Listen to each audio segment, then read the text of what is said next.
Hey guys, it's Ted Bogert back with the TED Show. I am back with our series, Power of the Prosecutor, with the one and only Monique. We're going to do this every time. Worrell. I did it. All right.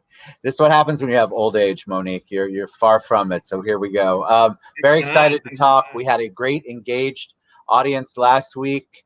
We are trying to educate people so they understand what a prosecutor is and does, and understand state attorney race and the impact that it can have.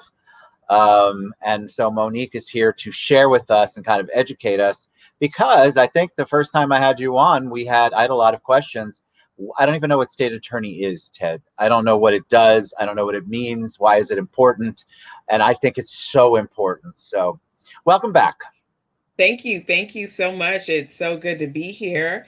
Um, so, I want to do a quick recap for those who weren't here last week or didn't get to see it last week, because I think it's important that people have an understanding before we get deeper into the discussion about what exactly it is that a prosecutor does. So, the power of the prosecutor is so important. And this is a race that a lot of people don't pay very much attention to, just historically speaking. They don't realize how it impacts them directly. And even though those of us who are running think that it is everything, to most people, it is nothing. I was so sad to learn that even though I've been on Facebook Live at least twice a week for the last 12 weeks, and we've got digital ads going, and there's mailers out there, and there's signs, that people are still like, who are you and what are you running for? What is state attorney? Well, you know what? You did something so good last week, and I want you to recap it too, if it's not already part of it. For those of us who are like SVU fans, Law and Order, you explained that district attorney, state attorney, because I think a lot of people also don't understand what state attorney is, and that it has different names in different areas that they might be more familiar with. Yeah. So I am also a Law and Order SVU fan. I've been watching Law and Order for more than 20 years now. I remember while I was in law school, I used to schedule my classes around Law and Order. And in Law and Order, you're going to hear the term district attorney. And district attorney and state attorney are the same thing. They're just called something different. So in New York, they have district attorneys. In Florida, we have state attorneys. And the state attorney, we have 20 judicial districts, which is why we could definitely just call them district attorneys. And for each judicial district, there is a state attorney. Now, it's confusing because when you say state attorney, I know a lot of my friends from out of state, when I say state attorney, they think I'm going to be the attorney for the entire state of Florida, which would be pretty cool, but that's not the job that I'm applying for right now. That job is the attorney general. The attorney for the entire state of Florida is the attorney general. State attorney in Orange and Osceola County is for the Ninth Judicial District or the Ninth Judicial Circuit, and that is a state attorney. Now, some are for only one county, some is for more than one county. But for the Ninth Circuit, we have Orange and Osceola County, and the position is for the state attorney. And then just recap for it. Thank you, because that was so eye-opening. Last week, I had so many comments post the show, like, I'm so glad that she described that, Ted, because I didn't understand it. And also the state attorney part, most people thought that it's for the whole state, and that's the attorney general, which is also confusing for people who watch SVU. Right. So talk about why you're running. Why are you running? What is it that you want to do? What is it that the power of the prosecutor has that makes it attractive to you to want to run for that? Yeah, so that's a really good question. The reason I'm running for state attorney is because I spent my entire career as a criminal justice reform advocate. I started my career in this community 20 years ago as a public defender. I then went into private practice, and I had my own private practice for 17 years where I represented individuals who were charged with crimes. And I also was a law professor at University of Florida, where I trained students who aspired to be criminal law attorneys, whether prosecutors or defense attorneys, to practice criminal law. After 17 years of doing that, I went and became an assistant state attorney. And as an assistant state attorney, I was the director of the Conviction Integrity Unit. And in the Conviction Integrity Unit, I researched and studied wrongful conviction in America. And I learned that in this country, we have exonerated more than 2,500 people who were wrongfully convicted. And those individuals spent hundreds of years collectively in prison for crimes that they didn't commit. Now, even though I had been a defense attorney for 18, 19 years before that, I didn't know that. I knew wrongful convictions happen. I didn't know how frequently they happen. I didn't realize how many innocent people were in prison, and how difficult it was for individuals to prove their innocence once they'd been convicted. It's astonishing to me, which we talked about last week. It is, but I feel like one of the things should be covered, and it's a recap. But my eyes, the prosecutor, their whole job, or at least my perception was, their job is to get the convictions, get as many convictions as possible. And the perception out there, I think I'm speaking for a lot of people, is that that's the job. The job is about conviction rate. But you say that's not right. So the job should not be about conviction rate. And I'll say that when I started this race, my opponents would talk a lot about the lowest conviction rate. And I know that the state attorney 2 terms ago, who had been in office for 20 years, once made a statement that even if we don't have the highest conviction rate, we send people to prison for the longest amounts of time, or we send more people to prison than any other jurisdiction. And from my perspective, that's nothing for us to be proud of. And that's also nothing that we should aspire to do. And the reason is not because I don't want our communities to be safe. I live here. I have a family here. I'm raising children here. Of course, I want us to be safe. But I don't believe incarceration is the mechanism, or at least the only mechanism, that we can use to promote public safety. And for far too long, it has been. So I believe that the metric should be based more on outcomes. What is this outcome going to do to produce justice and safety for our community? How are we going to be better and stronger and safer as a result of whatever outcome we're seeking? And when you send people who are addicted to drugs to prison, that's not making us safer, and it's not stopping them from being addicted to drugs. Drugs are very much well alive and well in prison. Addicts can get access to drugs in prison. So when they come home, they are worse off than when we sent them. And we've now set them up to continue to reoffend because we never addressed the root cause of the issue to begin with. Same thing with people who have mental illness. When you send someone who's mentally ill to prison, because of the traumatic experience of being in prison, they come home worse than when we sent them. And because of that, we're increasing our recidivism rates and thereby making our public safety less. We have less public safety by doing those things. So tell me about how that plays into the state attorney, because it seems like there's laws that establish what exactly the incarceration should be for the crime, but you're saying that policy can make a big change, and state attorney has that power. Can you kind of go over that a little bit with them again too? Yeah, for sure. So the state attorney does not make the law. The legislature makes the law. And that's really important to understand and get out there, because I want people who are interested in me and my platform to know that, one, I'm not purporting to make the law or have the power or authority to make the law. But what I do understand is that the state attorney does have the authority to implement policies on how we apply and enforce the law.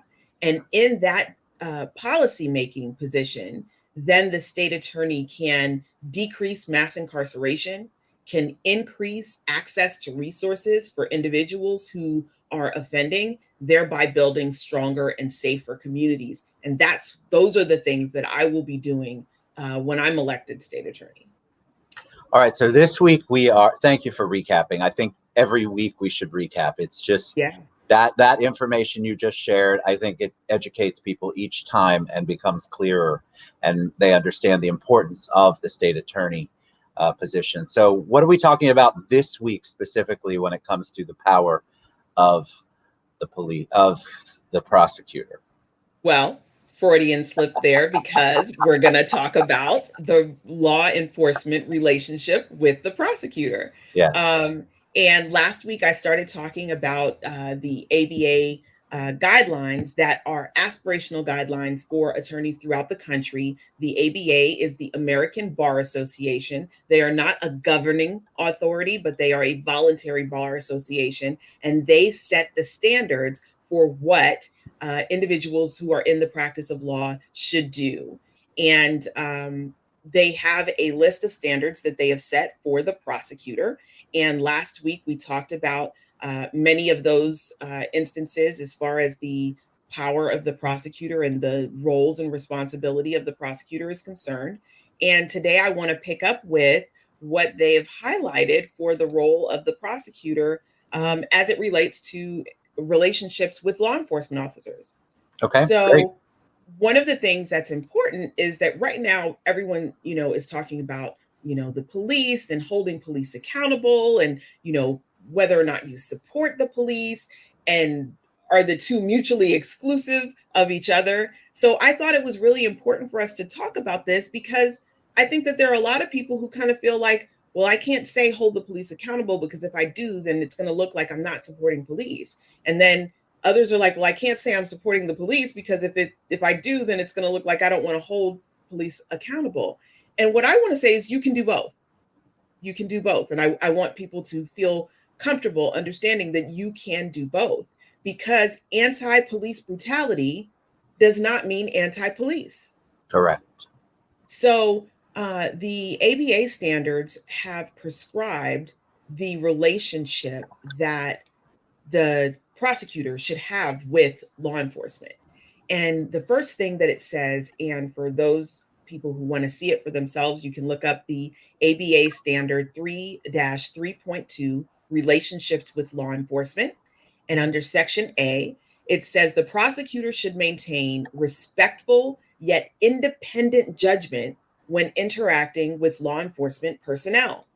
So I think that's really important, because a lot of times you hear, redeveloping a relationship with law enforcement, and we have to work together. And all those things are true. We do have to work together. But the ABA prescribes that that relationship is independent yet respectful. And I seek to redefine the relationship between the state attorney's office and law enforcement, because I feel that the line has been blurred and they began to be seen as one entity. And what that does is it kind of creates a problem with public trust, because when law enforcement behaves badly and they're seen as just being an extension of the state attorney's office, then the state attorney's office is also seen in the same way. And some of the things, some of the things that have happened to kind of promote that, I saw a video come out, I don't know if you saw it, Ted, about a law enforcement officer with OPD who was awarded Officer of the Year in 2017. And there was a video that talked about the fact that he had several claims of police misconduct and police brutality, and he routinely was stationed in the Paramore community, and the residents of the Paramore community described his activity as like terror on the neighborhood. And when things like this happen, what we do is we say to the community that we don't care about your concerns. We don't care about how this officer's behavior impacts your community. But we also say to other law enforcement officers watching that this behavior is not only acceptable, but it's also aspirational, right? Because we're awarding this person a specific distinction that holds them above other officers. And how does the state attorney come in? How would the state attorney come in your eyes to correct that, or begin to correct that and shift it back so that that is not the acceptable, and that those are the exception to the rule, rather than what the Paramore people felt was that they had a reign of terror there for a while. I did see that. Yeah. So, it's one of those things. In addition to that, is that Orlando is fourth in the nation for excessive use of force complaints. And I believe that the state attorney has a responsibility for quelling that. And the only way to do that is by holding law enforcement officers who are responsible for inflicting violence upon the community responsible for that violence. If we look at what happened with the George Floyd situation, that particular officer had repeated complaints of police brutality and misconduct. And had he been removed, had he been prosecuted, then George Floyd would still be alive today. So that is a huge responsibility. And I think it goes hand in hand again with the power of the prosecutor, but also with that power goes a great responsibility, because it was the prosecutor's responsibility to react to those claims if they were aware.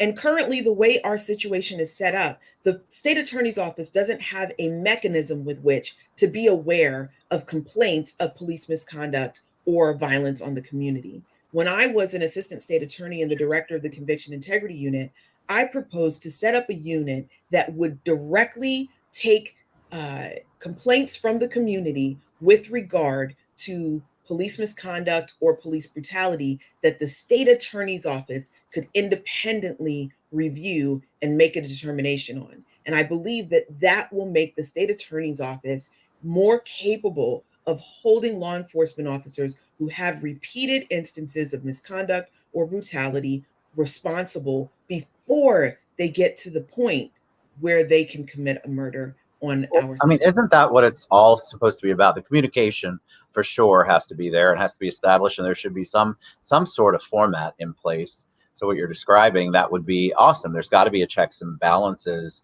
The other thing that I think is so critical about what you're saying, because when we do these shows, or I've done any shows with law enforcement or Black Lives Matter or racism, what you said earlier is so critical. You don't they aren't mutually exclusive. And so what you're saying is that it is the repeat offenders, the people who are have a history of um, of this behavior in the field with people out with the community and with the citizens, that need to have a checks and balances in place, that need to be held accountable. The thing that I always hate hearing is that you either are Black Lives Matter or you are Blue Lives Matter, which is one of the things. And it just, we talked about that last week. It's just so important that you can support both. And what you're talking about doing is doing it in a way where the people who should be held accountable are held accountable. And another reason that's so important, to go back to the point of supporting law enforcement, is because I have relationships with many law enforcement officers, and they don't like law enforcement officers who commit misconduct or brutality. They understand that, one, it gives them a bad name and it interferes with their credibility. But in addition to that, it decreases their safety, because when law enforcement is seen as an enemy to the public, then it puts them in danger. So, by holding law enforcement officers who participate in misconduct accountable, then we make it better and safer for those law enforcement officers who joined this profession, like I did and so many others did, to in fact protect and serve our communities. Correct. It breaks my heart when I also know amazing police officers that do not like the bad behavior, do not participate in the bad behavior, don't condone it, don't want anything to do with it, and it's just a lump together. And I know it hurts them personally, because they take their jobs and what they're tasked with very, very seriously. Yeah, and I've had law enforcement officers come out and say that, it's not that they agree with bad behavior, but they're not in a position to tell, because that puts them in danger and Correct. that puts their safety at risk as well. So we have to be cognizant of all of those things and understand that this is going to take more than just saying, well, law enforcement has to tell on other law enforcement officers. Sure, that's a part of it, but we have a system that can and should be holding these law enforcement officers accountable.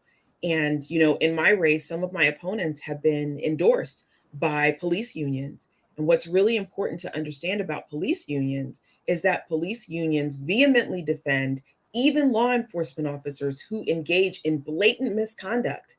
And that when they endorse a candidate, that means that they believe that that candidate is going to support them and is going to cover them. And that's a conflict of interest. And don't take my word for it. Prosecutors across the country are stepping away from police union endorsements because they recognize that in order for them to represent the community, they cannot also represent law enforcement specifically. Correct. So what's next for you? What is the next thing that you want to do if you become state attorney, and what is the first thing you'll do, the next thing you'll do? So, the first thing that I will do is put together this unit that I started when I was an assistant state attorney, which allows the community to have access to voice their complaints and their concerns directly to the state attorney's office. The next thing that I will do is work on changing the culture of prosecution. And that's not something that's going to happen overnight. It's something that is going to have to be set in place. But by that, I mean shifting the focus from incarceration as a first resort to incarceration as a last resort so that we can give people an opportunity to make their lives right. We have individuals who we're sending to prison for decades, Ted, decades, not months, but Breaking. decades, for things that don't pose a threat or danger to our community. And that's the important thing for people to understand, is that these things don't pose a threat or danger. They don't endanger our safety in any way. And there are people who are in prison for decades. And right now, in the time of COVID, it's even, more important for us to recognize this, because our jail and prison sentences are turning into death sentences for people who didn't need to be in jail or prison to begin with. So I'll work on changing the culture of prosecution so that my staff will understand that we need to use progressive sentencing, right? That we need to focus first on root cause analysis. Why did these individuals offend? Is there some community resource that we can connect them to keep them from reoffending and build their lives so that they can be productive members of our society, and then graduate to a point where someone has to go to prison instead of starting there? I love that. I would love to talk about the whole decarceration movement and at another time. All right. So, how do people get involved if they want to learn more about your campaign, want to learn more about the state attorney, what the power of the prosecutor is? What's the best way for them to reach you? They can follow me on Facebook at Monique Worrell for State Attorney. They can go to my website at moniqueforstateattorney.com. They can follow me on Instagram at elect Monique State Attorney. And please reach out to us, ask questions. I have been just honored to have citizens go in my inbox and send me questions for me to answer about concerns that they had about things on my platform. Well, when you say you're not going to ask for cash bail, what does that mean? Are dangerous people going to be out in the streets? And it gave me the opportunity to say, no, absolutely not. All it means is that I'm going to be decriminalizing poverty. So the fact that someone can't afford to get out of jail when they're arrested isn't going to be the deciding factor. It's going to be their dangerousness, their risk of non-appearance. And those are the things that we're going to take into consideration when we are asking for pretrial release conditions, not money. So please reach out to me, ask me questions. I would love to interact with you. And Ted, as always, thank you so much for having me and giving me the opportunity to speak to your audience. Thank you for educating us. I think it's just so critical. I don't know. I wish we could do this with everything that we vote on, decide on, have a real in-depth conversation. And we'll be back next week. We have 2 weeks left, I believe, and we'll be talking about something more along the lines of the power of the prosecutor Yes. with Monique Worrell. Thank you so much for being on the show. Thanks, Ted. All right. See you guys next week. Have a good one.